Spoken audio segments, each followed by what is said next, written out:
Isaac. I'm Ben. And today we're going to present to you the capstone project for 2020 for Bushel. So, a little bit of introduction. If you don't remember from our last presentation, who is Bushel? Well, they're a startup company based in Fargo, comprised of farm kids, programmers, developers, marketers, all that good stuff. And Bushel, they work primarily with the agriculture industry. The agriculture industry is a very big, complex moving machine in the United States. So there's a lot of complex moving parts. And Bushel wants to work with that industry and to help kind of digitize most of that. In fact, probably all of that. So how do they focus on digital infrastructure? Well, they work a lot with the companies that work with farmers and growers. These companies are like the grain facilities that have all the elevators, and they employ growers and traders and commodity movers and drivers and all that. And their goal is to create applications and software for these companies that the employees can use. And these apps and software make everything really convenient for the growers. I'm talking like stuff on your phone you can use and look at while you're in the field, in your own farm, and you can check things like how many tickets of this kind of product have I sold in this past year or this quarter. They even have an app for risk assessments and managements for like selling certain products during certain times. And so that app's used by the growers and traders, but before they can use that app must be purchased by the companies that employ the growers and traders. So it's kind of like a banking app.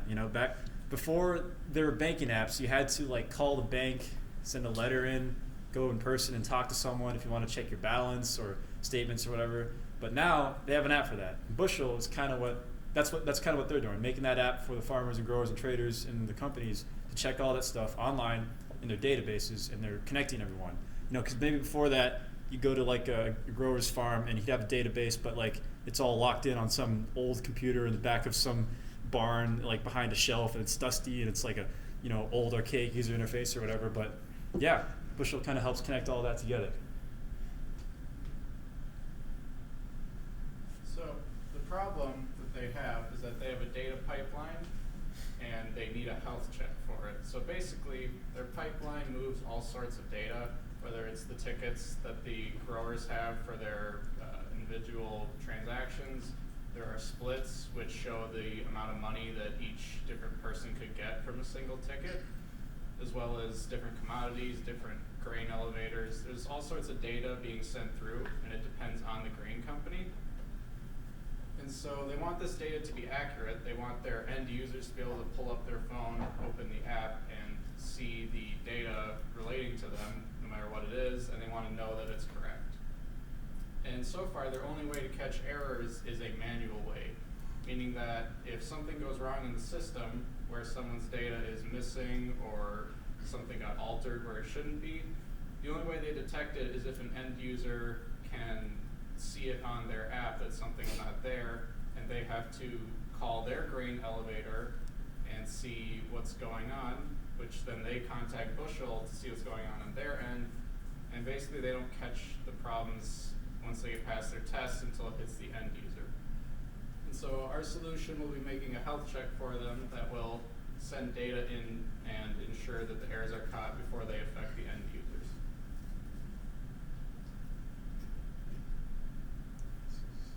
So here is a diagram of what our solution will look like. In the top left is our actual testing app, and it's split into two parts. We have the generation and validation. The generation is what we've been working on this first half of the semester. Basically, we've been working on using different libraries and methods to generate data that looks realistic and is completely random. So we send it into their translator, which formats the data, and we're under our own company name in the Bushel system, so it's as similar to the real companies as possible. And after it gets to translator, the router sends it through the system to Pulsar, which, if you don't know what Pulsar is, it's a message queuing application which is used for server communications. After it routes through there, it gets to the actual Bushel app, which is where we can view it currently on their website. And from there, for the next half of the semester, we'll use API calls to get it back from the Bushel app into our second half of our app, which is the validation. this is where we'll be comparing the data to its original, which we'll store in memory when we create it to ensure that nothing went wrong. And after that, we will send any alerts to Bushel if something is incorrect or missing through email or Slack or whatever communication method they prefer. And you'll notice on the left it says status API of our app. So that's something we will use for both the generation and validation. It'll be an API call. They'll be able to run at any time to check the metadata of the app running. So they'll be able to see how many tickets were generated, the elapsed time it took for them to get through the system, other information like that that can be useful when they're actually running our program.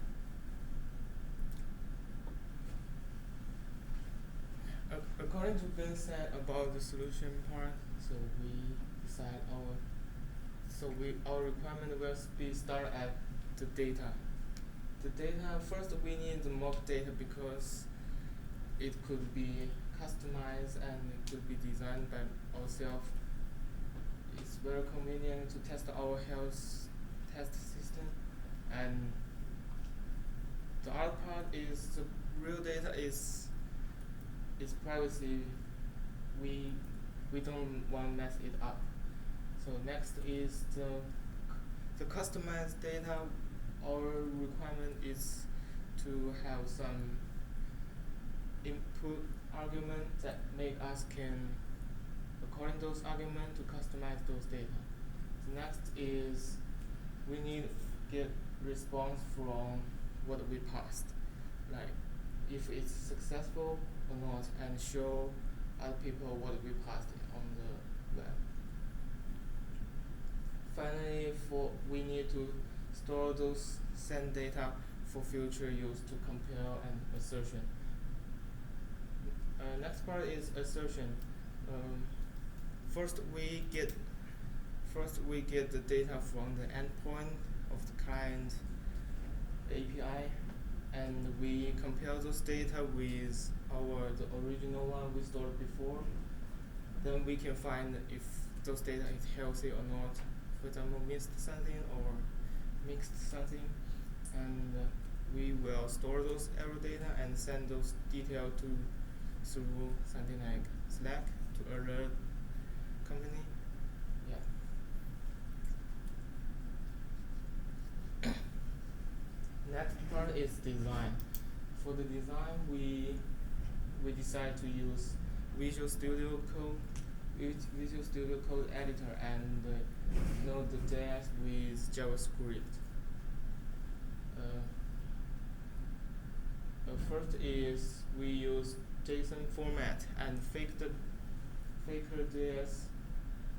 library to help us generate mock data.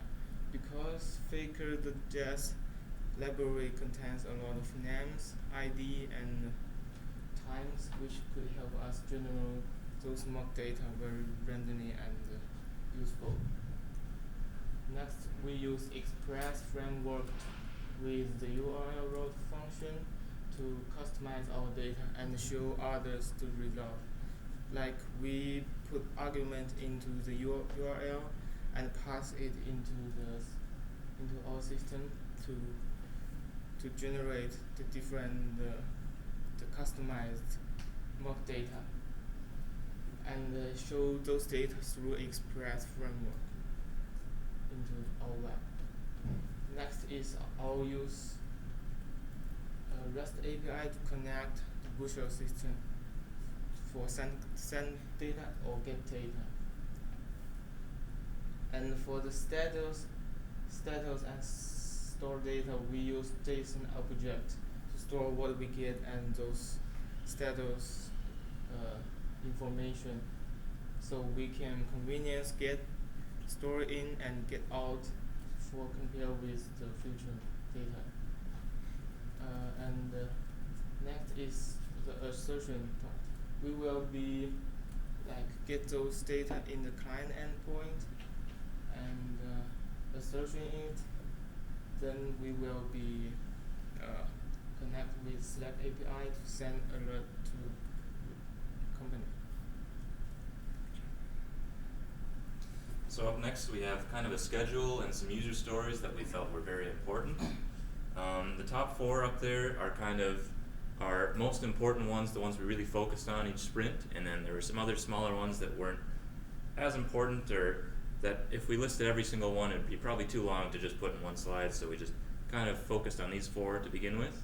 Up top you see there's the generate or a create ticket function, and we decided to assign 5 user story points to that one because we were creating a new function that we hadn't really done before, and we were kind of unsure of what to do, so 5 we felt like was an appropriate number to assign to that. Next up, we had a generate split function we needed to create.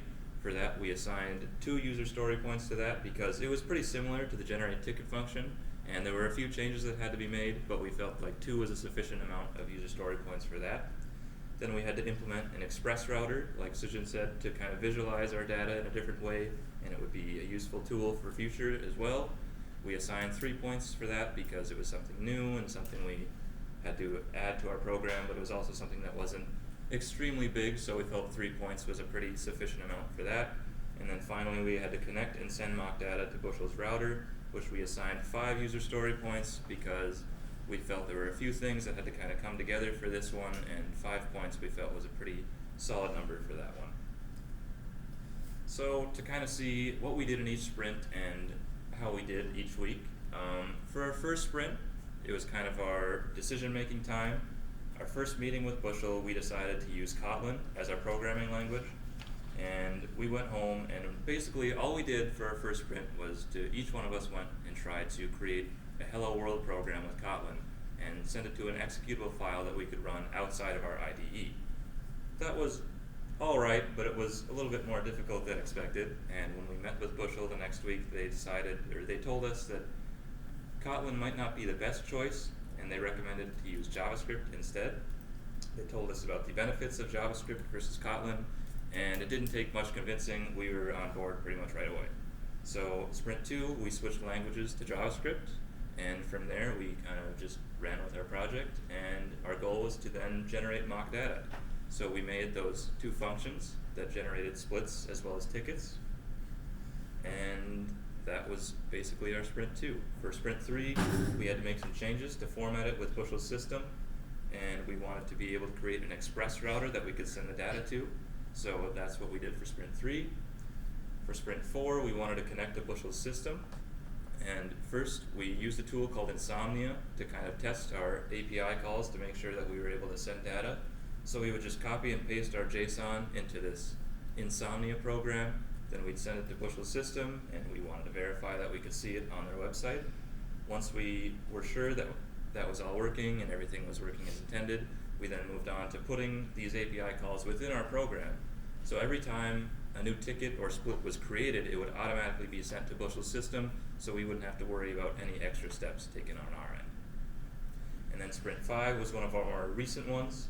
We still have some new updates that are on different branches. We didn't want to push anything and break our program before the midterm. We wanted to make sure everything is working as intended. So those are kind of just waiting on other branches to be pushed, but those will be pushed very soon and ready to go. Alright, so we're going to show you our demo of our project that we have so far. Here is our files for the project. Now I'm going to run through those real quick. I'm not going to go into every single line, but basically I'll tell you what each one does. This is the data generation right here. What happens here is this creates all the tickets, or this is all the logic to create the tickets and splits as well. And they pull values from the the faker, which basically can be like any random name, address, time, date, all kinds of stuff. And we haven't even used all of it. We only used like what 10% of it maybe. There's a lot in that library. So this will create a random amount of remarks. Remarks are kind of like added comments to tickets. Here's our sort of like haystacks we can pull from. These are values for different abbreviations for different commodities and such. And here's the math for choosing our weights, which come from these functions up here. And yeah, that's data generation. This is the router to get the tickets. And this is where we kind of run for our home page and to open up what port we're going to listen on. And this is where the REST API is stored. And this is also called from the index, I think. Or is it the router? I think it's the router it's called. Anyway, let's run the project. So in order to run it, all you have to do is open up a terminal and run the index we go. Okay. So we type in node index. And what happened here? npm install. Oh, npm install. Okay, so I forgot a step. npm install. This gets everything updated for all the libraries and dependencies. And then as soon as that's done, then we can run node index.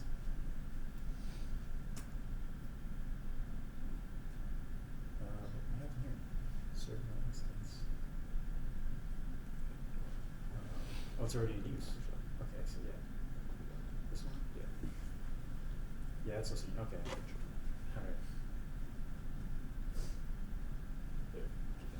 Now we can do it. Okay, so I hit it twice on accident and it didn't really work out. But now it's working. So that's what's happening. Now it's listening on port 8000. And then we go to 8000. Is it on this one? Should be. Yeah, all right. So here are the tickets. This has generated 5 tickets. Now if I were to reload this page, it would generate 5 more tickets. So now we have 10 tickets sent in just today. And these tickets will be displayable in the CMS in the ticket section. So in order to find our team, all we have to do is type in capstone. Oh, it looks like it's already stored right there, so that's good. We go there, and here are our tickets.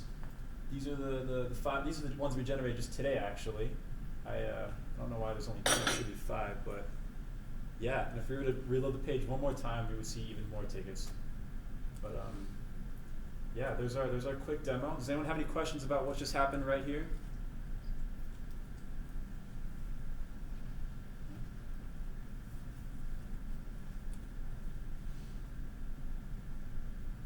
There's 5 more, it looks like. All generated today. So yeah. No questions. So, as far as issues and risks go with our project, we had a few issues, specifically that language change and wasting a full sprint on trying out a language that we didn't end up using. That took obviously some time off our project that we would have liked to have back. But other than that, we haven't had too many issues. Some minor ones, like scheduling ones, we all kind of have those problems. It's tough to fit everyone's schedule and find a time that works for everyone.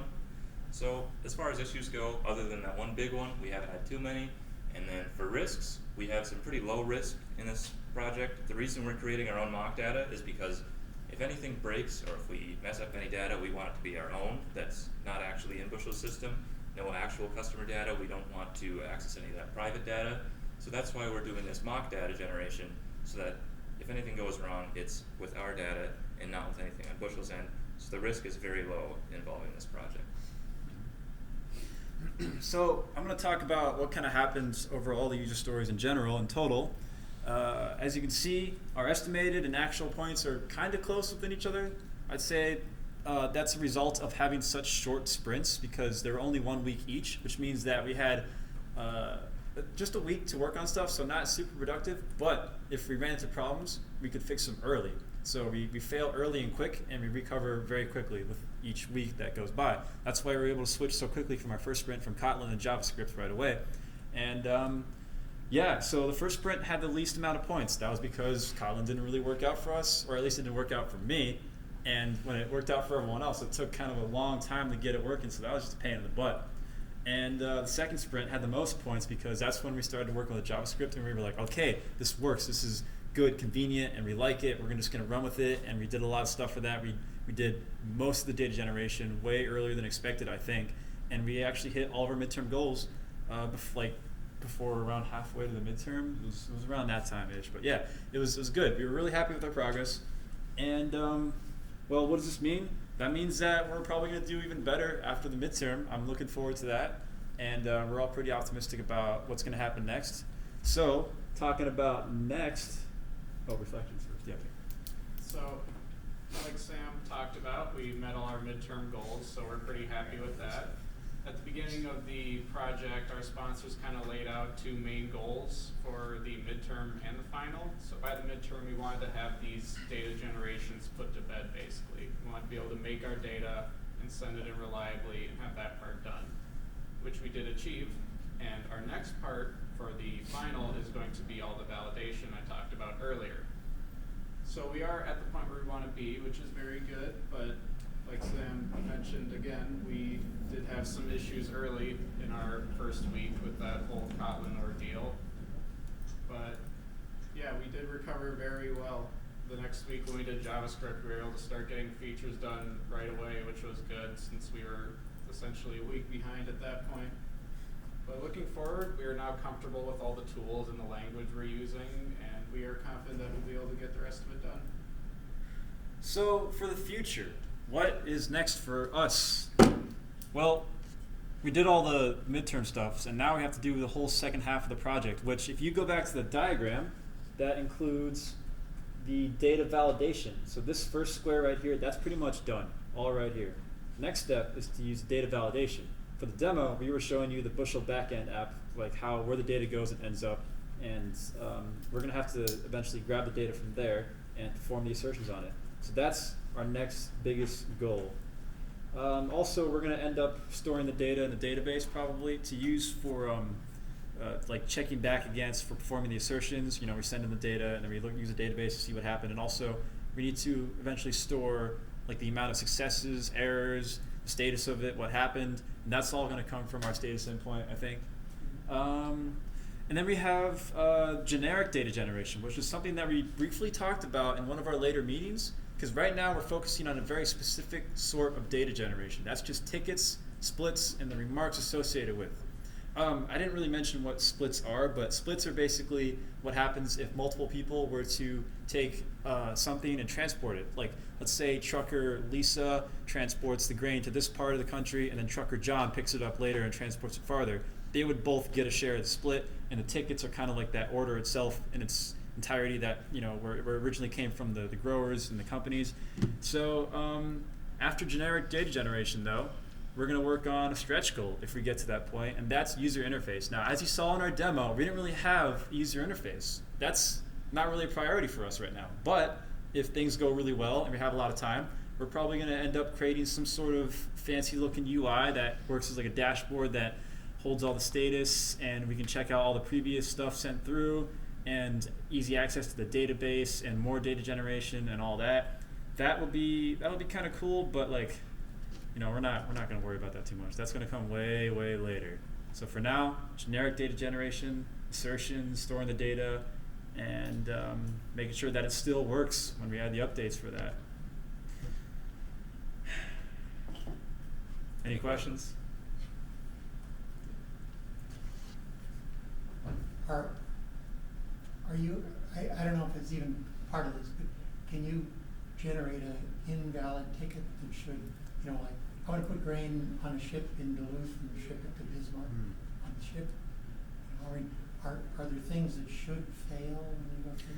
We actually did ask that question in one of the sprints, and what did they say? I can't remember exactly what it was, but I think they mentioned that that's not something we have to worry about right now for invalid data generation.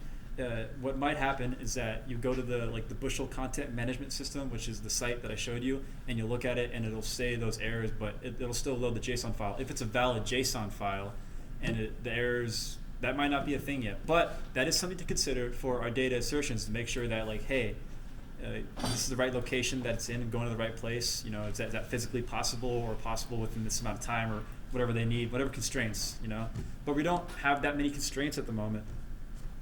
Great question, though.